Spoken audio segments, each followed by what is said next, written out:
Today on the Rise of the Challenge podcast.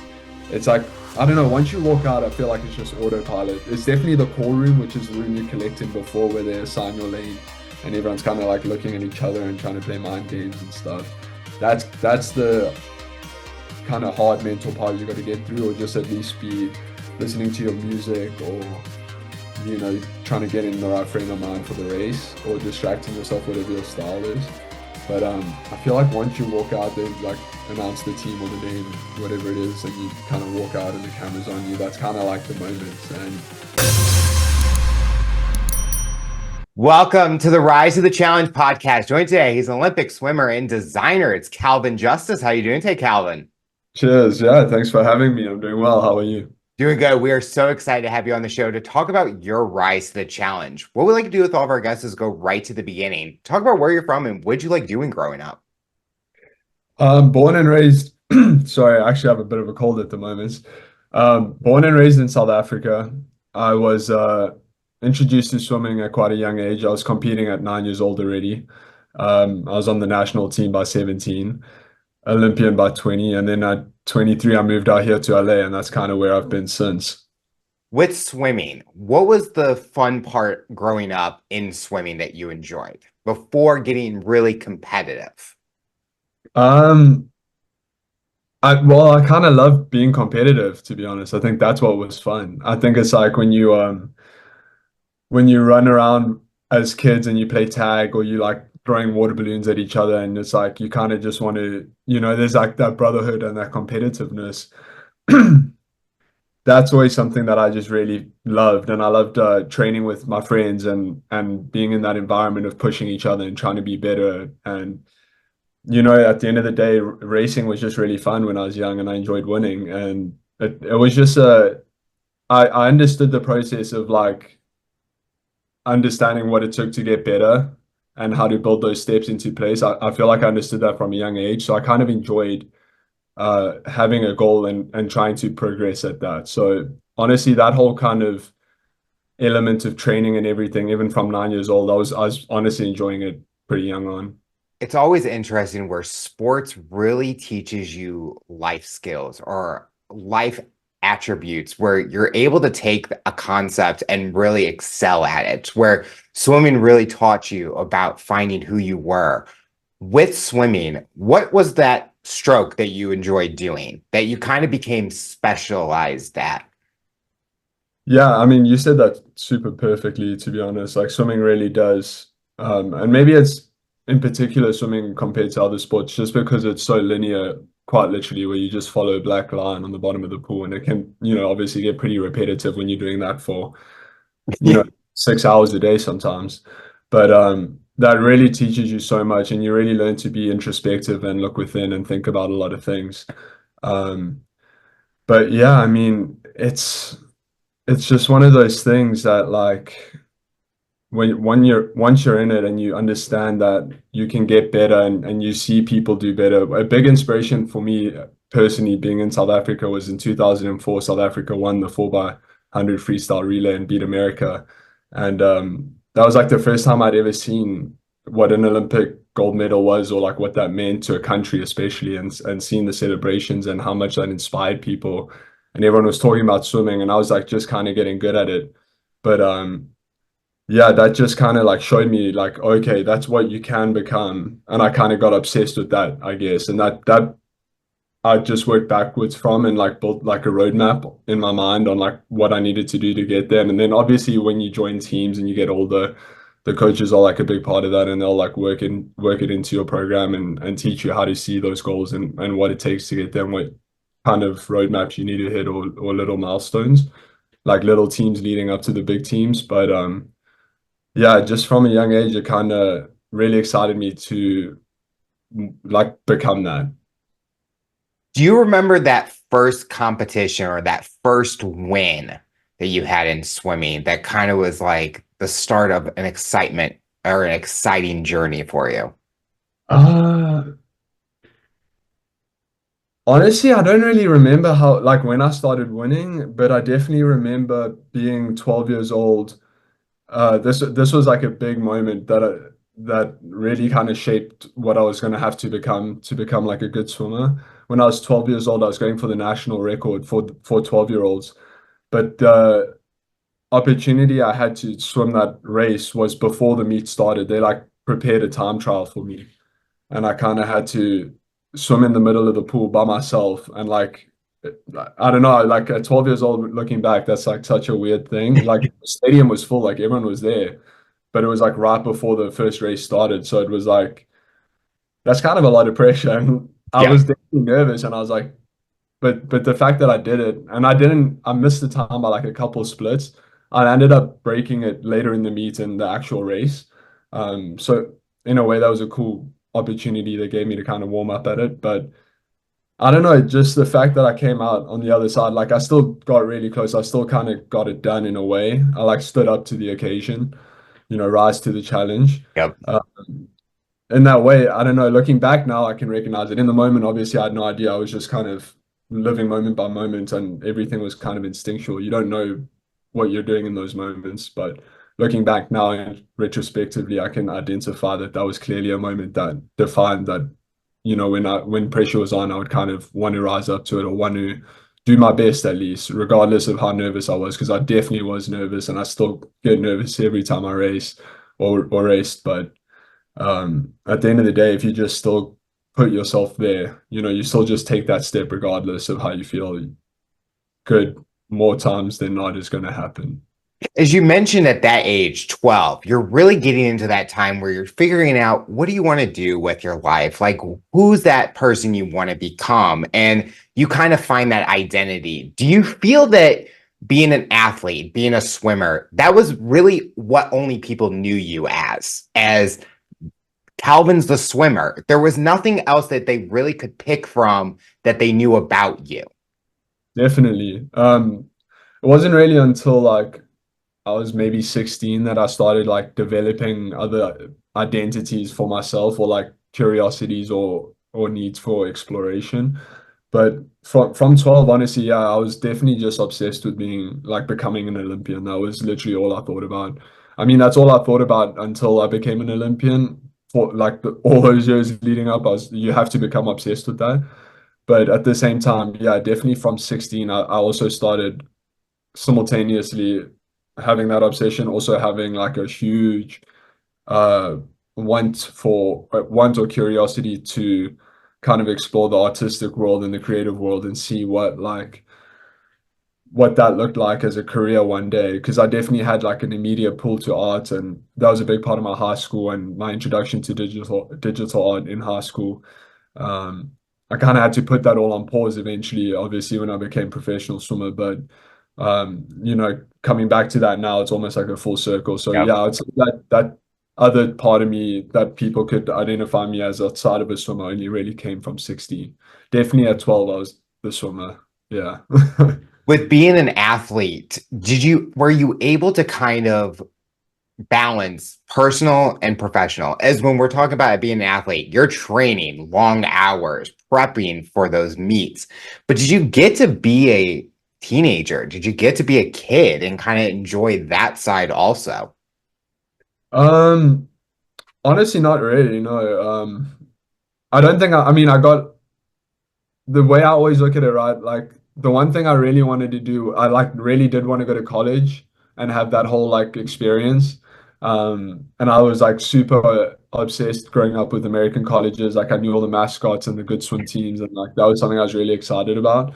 But then just like coming up to it, it just like didn't work out. I mean, the year I would have gone to college was the year before Olympics, and I was just with such a strong team, and my coach was so good in South Africa that it wasn't worth it to me to kind of like risk changing so much one year out. And making the team initially for me was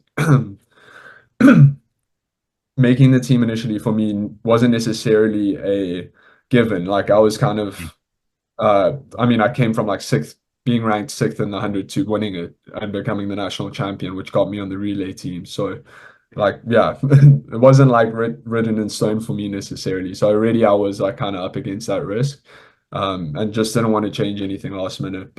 And ultimately that was the best decision for me. But I guess like that was the one saddish thing, but in my perspective, everything else that I gave up, the weekends, the partying, all that stuff, for the experiences I did get. I mean, I started traveling the world at 17 years old, representing South Africa, and I've been to countless countries and cities and got to race in front of all different crowds and cultures, and that's been like to me the most priceless experience. So I'm definitely more grateful for having had that opportunity. For it outweighs what I've given up. Like the sacrifices have always seemed very minimal to me and well worth it. I love how you talked about the sacrifices, but the gratitude and the opportunities you've given, because there's so many athletes that would have still had both the party lifestyle, but still want to be an athlete. But then somehow they go the opposite direction, where you kind of took an opportunity and really excelled at it. With making the team and representing your country, what did that mean to you to kind of be a public figure in a way for South Africa swimming? I mean, damn, it was everything to be honest. I was like, again, it was my obsession, like from 2004 when I saw the South African team win gold to like literally becoming an Olympian. And obviously, again, as I just said, that experience wasn't necessarily like granted for me. I had to really kind of swim outside myself and do a best performance to kind of have that opportunity. But it was also, yeah, I mean it was something growing up I always was excited to do. My mom was actually a swimmer, um and she got pretty far into a provincial level actually. So like there was definitely that like idea of wanting to not outperform that, but like push our family further kind of thing. Um, but growing up, I just had so much support. I always had great coaches. I had great teams. I always had so many amazing swimmers ahead of me to look forward to. And I think that's probably one of the biggest things. You're only as good as the people you surround yourself with. I was pretty much always, I mean, the second I became the best in the team, I left and joined another team. So I was trying to always not be like the top level so that I had so many people to work, towards and learn from and kind of chase after. So I think that was a big part of it as well growing up. Making it on the relay team, you kind of are on a team atmosphere, not going really as an individual. Was it hard not having that solo event? Or didn't matter what you were doing, just being at the Olympics was more important than anything? I mean, I definitely wanted a solo experience at the Olympics. I had one at the Commonwealth Games, and I think I got like a fourth place, so I just missed out on an individual medal there.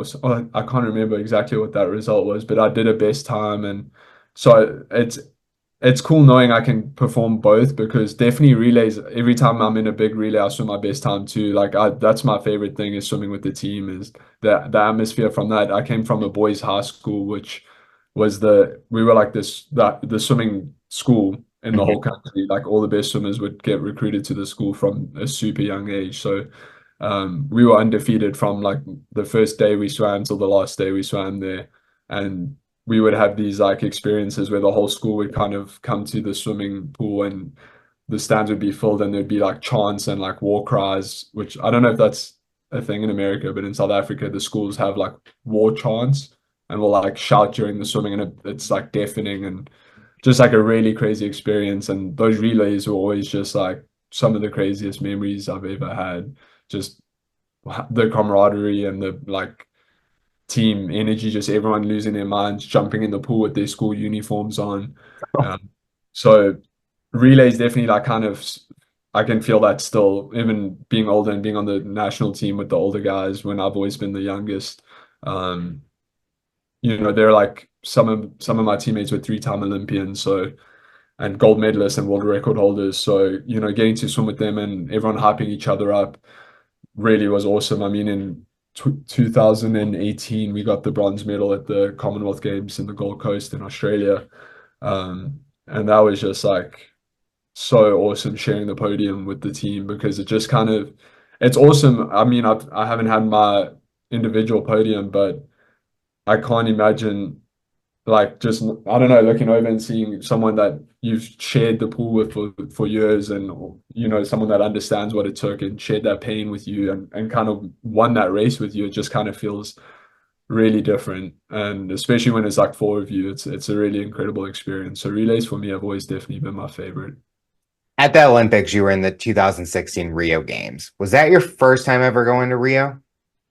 Yeah, yeah, it was. Talk about that experience from not from the athlete side, but being kind of a commuter going there and kind of enjoying the culture and the atmosphere while being at the Olympics. Yeah, so I mean, we got there like 2 weeks before the games was like, or before the swimming started. So we had like, I think 2 days where it made sense that we could like go walk around for a little bit and not, jeopardize anything or like be over fatigued. And then South Africa like doesn't really let you stay the whole Olympic Games. Like when you finish racing, unless you've won a like gold medal, you pretty much get sent home the next day. So we knew we weren't going to be able to see anything really afterwards. So like and the like Christ the Redeemer, I think it is Cristo Redentor, the statue had been like such a figure that I'd been, manifesting and having as my wallpaper and like just a symbol of what the Olympics was, because Rio was the one that, I was kind of gunning for. So I'd been obviously seeing this image for many years, so it was really important to me and exciting to me to be able to see it. And I thought seeing it before the game started would also be really inspiring. And it was. And, again, I had a best performance at Rio in all my races, so I definitely think that was a good idea, getting to see it beforehand and like experience the culture and, even in passing, not getting to really be on the beaches, but just kind of seeing it and the energy. Brazil's obviously such a passionate country, and we had the Soccer World Cup in South Africa, and the Brazilian fans I can remember just being so into it and so passionate. So that definitely also like fueled the fire a little bit, and like knowing that some of them were going to be in the crowd was kind of like, okay, that's a good energy. That's something to look forward to. As spectators, when you're watching the swim events, you see everyone walking through the opening doors to the pool and everything. When you're walking into that stadium, the arena for the first time to swim, how did you prepare yourself knowing that the whole world is literally watching you in that moment? No matter what country is in that pool, the 8 lanes, millions of people are watching you. Did you feel that pressure, or did you know this is an opportunity? I'm excited to be here. I'm ready. I've worked hard to get to this moment. Yeah, I mean, I think again, of course, there's always like the top layer is nerves. I think like it's the immediate feeling is always nerves and like just like, whoa, this like you feel definitely, I mean, everything you just said, it clearly is in the subconscious and you feel that it's a big moment. But there's also like a level of, I don't know, maybe it's just like the comfortability having raced so much, but there's like a level of like homeliness where you're like, I mean, this is what I do, and Yep. it's like you just tell yourself that like this is what you do, and it's like I don't know. Once you walk out, I feel like it's just autopilot. It's definitely the core room, which is the room you collect in before, where they assign your lane, and everyone's kind of like looking at each other and trying to play mind games and stuff. That's the kind of hard mental part you got to get through, or just at least be listening to your music, or trying to get in the right frame of mind for the race, or distracting yourself, whatever your style is. But I feel like once you walk out, they like announce the team or the name, whatever it is, and you kind of walk out and the camera's on you. That's kind of like the moment. And at that point, there's very little thinking going on, and then by the time the gun goes and it's like take your marks, go, it's like the brain's off. I think that's Yep. just autopilot. You might check in towards the end when the pain's there, and you're like kind of screaming in your mind. But I think majority of that is just like, you're swimming is such a unique sport where you're kind of stuck with yourself the whole time you're swimming, and you just kind of have to be in your own head. So when you're racing, it's just such a familiar feeling. It's like, you can't really hear the crowd, you can't really see them, you still see the black line. So maybe that's something comforting in that repetition. After Rio, did you feel that you had another Olympics in you? You wanted to go for 2020 in swimming. Yeah, I did. Immediately after Rio, I wanted to stop because at that point I'd already kind of like, I mean, I'd achieved my goal, and so much of my curiosity for wanting to be in the creative world was getting too overwhelming, and I was starting to like not really feel the balance, and I was not getting upset, but I didn't want to resent swimming for holding me back from the other part of me. So I'd kind of given myself permission to explore that more after Olympics, and was definitely giving more time and attention to that. Um, then we did the Commonwealth Games, which I just referred to, where we landed up winning a bronze medal, and I swam the best I'd ever swum. And I was kind of like happy to leave it right there, and I was going to retire. But at that meet, I met the assistant coach at USC, which was Chase Block, and he was there with another swimmer from Trinidad and Tobago, Dylan Carter. And he was kind of like, I mean, me and Dylan had just done the race together, and so we were chatting, and he was just saying, that was a good race. How you feeling? And I was like, yeah, that was cool. That I think that was my last race. I think I'm done. And he was like, oh, that's a pity. You should, before you make that decision, come see what we're doing in California and see if you like that. It's very different. This head coach Dave Salo is, he does things completely different, and he tries to make you like enjoy swimming again. And I was like, okay, that's, that could kind of, in my mind, I was like, damn, that could play out, because I'd already been exploring the idea of America for like creative pursuits. Um, and so, yeah, I just kind of mulled that over in my mind for a couple months. I did like some modeling stuff in Europe for a while, and yeah, just took all over Europe for a couple months. And then towards the end of the year, I said I'd go and do a test month or two. I think it was October to November or December, um, with Dave and with the Trojans at USC with the pro team. And I ended up just loving it, and he kind of sparked that interest in me. So I did then want to do Tokyo 2020, and I was training with Dave and getting super dialed in. And the year I was going to come back for Olympic trials was the year we had quarantine, and Oh, that's when, yeah. yeah, that's when I ended up getting stuck in America and didn't basically swim for a year. And then in that year, just kind of really came back to the decision of being like, okay, well, this opportunity is not going to work out right now. That took a couple of weeks, obviously sped up during quarantine because you got nothing else to think about. So that kind of Yeah. just helped me get through that really quickly. And then I just arrived back at the place of being like, I have so much other interest and so much other curiosity. I have time now to start learning. I started teaching myself 3D design and digital clothing design, and I just gave myself that time to like really see what that other side of life was like, and obviously just kind of fell more and more in love with that too. I've been swimming the whole time. I mean, obviously not competing, but I'm still swimming every day in the pool, and I'm lucky enough to have one in my building here.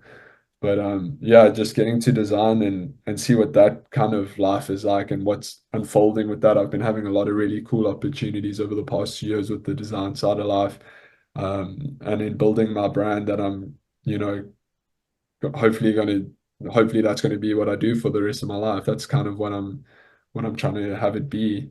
So yeah, this next chapter has definitely been like a huge adjustment, but I think having the perspective that I'm coming from, being a designer that's going to be leaning more towards like high fashion sportswear, having the perspective of having been this athlete, I think gives me something different, where it's not necessarily that I'm competing with fashion designers, but I'm just trying to make stuff that I feel like would help you feel like what it feels like to wear a tracksuit that means something, or when you put on like a team blazer like that made you feel better, or you saw yourself as the best version you could be. And that's those feelings and elevation is kind of what I want to try and achieve with my designs. So I'm not trying to necessarily be competitive in that way anymore. It's more just the pursuit of making stuff that's different but with a sports perspective. You talked earlier about how digital design was something that you loved to start learning about, getting into, and you had to put a hold on to it. But you also mentioned the competitive part that you liked about swimming. And especially in the fashion world, there is lots of competition. Do you feel that kind of the swimmer is always in you when it comes to creating the designs? Because especially with building a brand, it's not easy. I mean, athletes know that you're training every day with what you're doing with building a brand. You're working everything, coming up with those designs, the ideas, trying something different with the 3D aspect, which I will say is so impressive seeing the videos that you've done, because videos are something that people will remember. And like you could look at a magazine article and see it, but the way that you have it with video is you can see it at any time, anywhere. Is that kind of always in you now? Is that competitiveness, like trying to create something even better that you just did, but knowing it's still you no matter what? Yeah, well, thank you for being so kind, first of all. But it is, but to be honest, it's a part of me that I'm trying to shed. I don't think I want to move in the creative world as competitively as I was as an athlete. Um, I think especially now that we're moving into such a weird place with AI and with digital tools where the line between artistry and like talent is getting blurred more and more, and it means different things now. It almost means more to like be human about it and have story and reference and reason for things. So for me, as competitive as the fashion world is, if I just kind of come back from that circle of that a little bit and I just keep looking at it, I keep telling myself stay in my lane. Um, as long as I keep my perspective on it, there's no competition really because I'm not like no one's had that experience, right? There's no Mhm. design, there's no sports, no one from Nike was an Olympian, no one from Adidas was an Olympian, like no one from Calvin Klein or Chanel or whatever these brands are. Um, and not that they need to be or whatever, it just means that I have it something unique or different. And I'm trying to lean into that and understand that um, I can reference things in my designs that can be unique in that way, if that makes sense. So like Yep. my first pair of pants that I designed, I had Olympic references. I referenced the goddess Nike and her wings, and I referenced the shark, and I referenced swimming with the choice of neoprene on top of denim in my design. So like as much as competitive as everything is, I want to focus more on the artistry and the story and trying to build um a reason for why I'm making decisions in every aspect of the design. If I make a t-shirt, like I want you to understand there's going to be a reason. If anything's different, there's reasons and there's like reference and I'm trying to communicate something. And the idea of building a community that would like start to understand that and look forward to that in my designs is really exciting to me. I really want to build um yeah, I guess community is the only word I can think of right now. It's just people that would understand the message of what it means to be, and not an Olympian necessarily, because obviously that's everyone's an Olympian in an everyday, thing. There's little wins in everyday thing. It's more that I'm trying to get across. Like strive to do those little things and set those goals for yourself, regardless of what they are, in what capacity. It's just about showing up for yourself. And sometimes people refer to the clothing they wear in order to feel confident or feel good. A lot of people uh, find or express themselves through clothing. And I want to create stuff that just, makes you feel good, makes you feel confident, and makes you feel good. When do you feel that the launch of your brand is going to happen, or are people already wearing some of your items? So I've only created one physical piece so far. We've spoken a lot about digital design. Most of my stuff so far has all been digital, just kind of um, leaning into that because it's quite an interesting advantage if you use it in the right way because you can tease a product and kind of see Yeah. how people react without actually having to make it yet. And I had a video get over 7 million views in February, and I decided to make these pants, but I did them in collaboration with another 3D artist. And so that's not necessarily my launch. Um, I guess, yeah, I guess it is. I launched myself as a designer, but the brand Justice hasn't, I don't have the website set up or anything just yet with that, but I have my collection kind of ready. So just finalizing a few things with that. But I guess I'd probably start teasing digital versions of the designs I'm working on probably this year still, whilst I try and, work on the full production side of it by next year. What's been the challenging part of being a designer? Capital for Yeah. everything. It's really expensive. I think that's what makes digital design so attractive, but obviously that's only attractive to a point until you can't wear it. So it looks really beautiful and it's cool. And I do see a future where digital fashion is going to explode and become more of a thing with collectibles and pairing digital clothing with physical items for authenticity, for, you know, digital versions of yourself if we get that far, or just avatars if that's what it is. But I just got to a point after like 2 years of doing that for me where I was like, damn, I want to wear this stuff now, or I want other people to wear it. I can't think of anything cooler than like one day walking in the world and seeing someone wearing my designs. Like that's going to be such an exciting moment.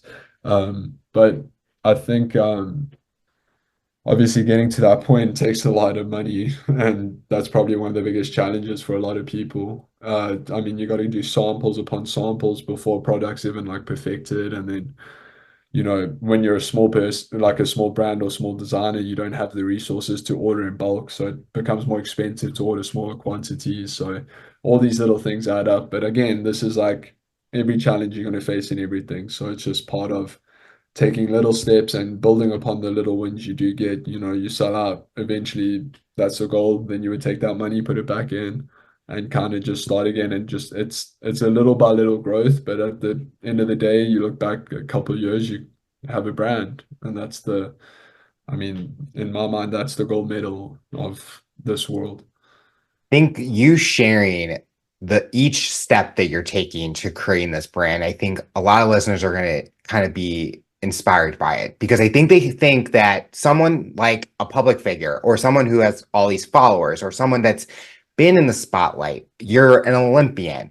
They think of them, they have it easy. Oh, they'll be able to make any brand happen. Oh, they have all this money. But you're really sharing how you are starting very from the ground bottom and working your way up. And as a lot of people know, Olympians, they're not making, they don't make as much money as people think. Or being a professional athlete is a lot harder to make money than someone that's working a 9 to 5. So I think people are going to be inspired. And I think they can see the passion that you have with what you're doing. And I think that's going to help even more when they really see those products that you're creating and be like, I know this blood, sweat, and tears that he put in there to create that.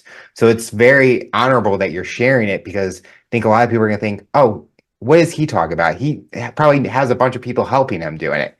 You're telling it authentically that you are taking every step in creating what you're doing. Yeah, I mean, you said it really nicely. That's pretty much what it is. It's just, I think I can understand why people see that perspective of when they see someone that's done something big in life and then they do another thing, like you said, when it's like just comes easy to them. But I think that perspective can so easily be misunderstood because it's not that that person, for example, won an Olympic gold medal and then launched uh, a sunglasses brand, for example, and then the sunglasses brand did well. It's not because that they did it because they're an Olympian. It's because they used the tools they used to become an Olympian the same way. And it's Yep. just doing things little by little and understanding that, you know, I think what sets you apart from becoming an Olympian and not is being comfortable with pain, and not pain in that way, but like being uncomfortable with the uncomfortable, you know, like just understanding that like you're gonna have to put in the extra work, and to become extraordinary, you've got to kind of do what ordinary people don't want to do, and that's uncomfortable. And you know, so the whole like comes easy and like easy life and all of that. Definitely, there's moments where the fruits of the labor look really glamorous, and I mean, I live out here in LA, and there's parts of my life that look incredible and are incredible. But there's also parts of my life when I first moved here, I was taking the bus for 2 years, and it was cycling for 20 minutes to take a bus, to take another bus, to cycle for another 20 minutes to train. And at USC, this foreign place in a whole different country, I just arrived to not knowing a single person just because I wanted to give another shot, you know, and try a different team out. It's like taking those risks, and people don't see that. No one understands that people even do those kind of things or like leave their home countries and try, you know, these whole new adventures. But that sometimes is what it takes to get to these heights and these different levels. So I think for people to just know that regardless of the glamorous sides of people's lives that you see, there's definitely a lot of sacrifice and a lot of crazy, risky moves that people make that you probably wouldn't even be willing to make. That's part one. Part two is, are you willing to like put in as much work? And by work, I mean obsession. Like it literally becomes, any level of success. I'm not just talking about Olympics. I just mean like the level of Olympics in whatever genre it may be, education, the arts, whatever it is. Um, Even just getting like a perfect grade in college, probably. Like it's just willing to show up and put yourself there, regardless of wanting to be there or not, or how you feel that day. Just literally being there regardless. The final question I'll ask you, for someone that's listening to this interview based on your journey and experience, what tips or advice would you give them to overcome obstacles, accomplish their goals, and rise to the challenge? At the end of the day, I think the most important thing above all is just believing that you can do it. I think that trumps everything because firstly, that's where you're going to draw your motivation from in those hard moments, those moments of doubt. If whatever this goal is involves early mornings like mine did, that's often an awfully easy way to kind of get discouraged and want to get over something, especially when you do it years and years at a time. But if you believe that you actually can do the thing that you want to do, you're going to want to put in that work. And like, that's going to give you the fuel to the fire and want to make you want to just really outwork the other person. If it is the other person a thing, whatever it is, it's going to make you want to just make sure you have no room left for regret. So firstly, just believe in that thing with your whole heart. And then secondly, just be okay with failing, be okay with learning every day. The second you're not learning, you better be world champion or the world record holder. Because if you're not that person, then you still have stuff to learn. So just always be open to learning and being better and just taking every day as it comes. Every day is an opportunity, and if you're making the most of that opportunity, it's more than likely going to happen. Calvin, I want to thank you so much for coming on the show and talking about your rise to the challenge. You're inspiring so many people, and we are excited to see what the future looks like for you. Thank you, and thank you for having me. Tune in next time to hear my next guest talk about their rise to the challenge. Remember to follow and subscribe on all major audio platforms. Make sure to subscribe to our YouTube channel to get full length episode in video format. What path do you take to accomplish your goals? You